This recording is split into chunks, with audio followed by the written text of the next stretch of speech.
ল্যাবে ছাত্রের অগ্নিদগ্ধ হবার ঘটনার প্রতিবাদে ব্যারাকপুরের একটি বেসরকারি স্কুলে তুমুল বিক্ষোভ অভিভাবকদের।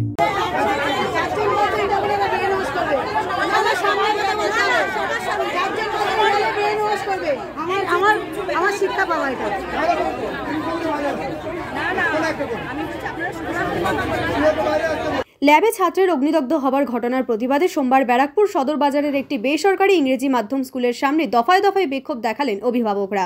বিক্ষোভ ঘিরে রীতিমতো উত্তেজনার সৃষ্টি হয়েছিল স্কুল চত্বরে।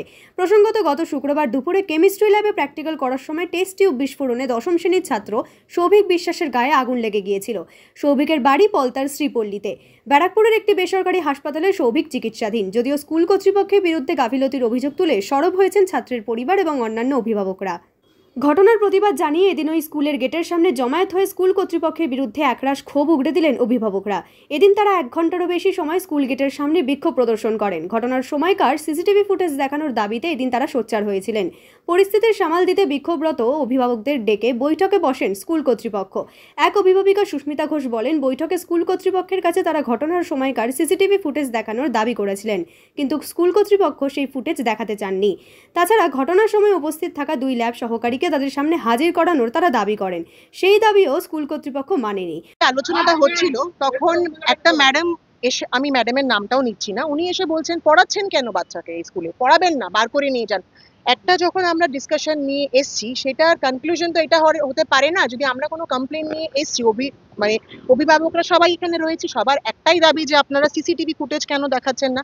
ওদের কথা হচ্ছে যে রিলেশন মেনটেন করতে গেলে বিশ্বাস লাগে, বিশ্বাসটার জন্য প্রুফ লাগে, সেই প্রুফটা আপনি দিচ্ছেন না। আপনি যখন দিলেন না প্রুফ, তাহলে আগামী দিনে আমরা যেটা এবার করবার সেটাই করব। এবং অভিভাবকরা হাসছে, মানে সরি টিচার্সরা হাসছে অভিভাবকদের ওপরে হাসছে। এবং আমি সেটা প্রিন্সিপালকে কোয়েশ্চেন করলাম যে আমরা কি এখানে কোনো জোক ক্র্যাক করছি? একটা বাচ্চা সে মোটামুটি কতদিন বিছানা থাকবে তার কোনো ঠিক নেই, সেটাকে নিয়ে হাসাহাসি কেন? ওদের হয়তো মনে হয়েছে কোনো কিছু হাসির কাণ্ড হচ্ছে, কিন্তু আমরা ভীষণ সিরিয়াস এই জিনিসটাকে নিয়ে, আর আমরা চাই এটার একটা কনক্লুশন বেরো। ঠিক আছে, ভীষণ ডিসঅ্যাপয়েন্টেড। সেটা আমরা এখন আলোচনা করি, এখন অবধি আমরা জানি না। আমি পার্সোনালি ওনার মাকে ফোন করে আমি মাইকে শুনিয়েছি যে ওনারা বললেন যে সৌভিকের মা বাবা যদি কনসেন্ট দেয় তাহলে হবে। তো বাবা মার সাথে কথা বলালাম, ওনার মা বললো যে আমি দেখতে চাই। তারপরে বলছে যে না, যদি সৌভিক এসে পুরো ব্যাপারটাকে বলে দেয় তাহলে তো এটা কোনো দেখানোর কোনো প্রয়োজন নেই। কিন্তু আমাদের দাবি হচ্ছে কেন দেখানোর প্রয়োজন নেই? আরো বাচ্চা ছিল, তাদের বাচ্চাদের তাদের পেরেন্টসরা তো সে ডিমান্ড করতেই পারে যে দেখানো হোক, কেন দেখানো হবে না? এক্স্যাক্টলি। এবং বাচ্চারা এত ট্রমাটাইজ, শুধু সৌভিক বলে না, ওর সাথে যে বাচ্চারা ছিল তারা প্রচন্ড ট্রমাটাইজ। কিছু বাচ্চারা, আমি বললাম যে সেফটি মেজার্স নাকি বাচ্চাদেরকে শেখানো হবে, শেখানো হবে। আমি বললাম যে সেফটি মেজার্স বাচ্চাদেরকে না, আগে টিচার্সদেরকে শেখান। কারণ কি, দুজন যারা ছিলেন ল্যাব অ্যাসিস্ট্যান্ট এবং টিচার, ওরা দাঁড়িয়ে 3 মিনিট ধরে দেখছে একটা বাচ্চা ফায়ার করে পুরো চারিদিকে দৌড়াদৌড়ি করছে। তো এটা বাচ্চাদের আগে না, টিচারদেরকে শেখানোর প্রয়োজন। এই টিচারদেরকেও আমরা সামনে আনতে বলেছিলাম যে যারা দুজন ছিলেন তাদেরকে সামনে আনুন, ওরা কিছুতেই আনলেন না। এবং সিসিটিভি আমি বললাম যে দেখানোর জন্য, উনি বললেন যে এটা যদি কিছুদিন পর দেখানো হয় কি প্রবলেম আছে, সৌভিক মানে বাচ্চাটা ঠিক হোক। তো আমরা সেই বিশ্বাস করতে পারছি না কি এই সিসিটিভি ফুটেজটাকে ওরা মিসহ্যান্ডেল করবে না। এখন আমরা এইটা বুঝে গেছি যে এটা আর পাবো না আমরা।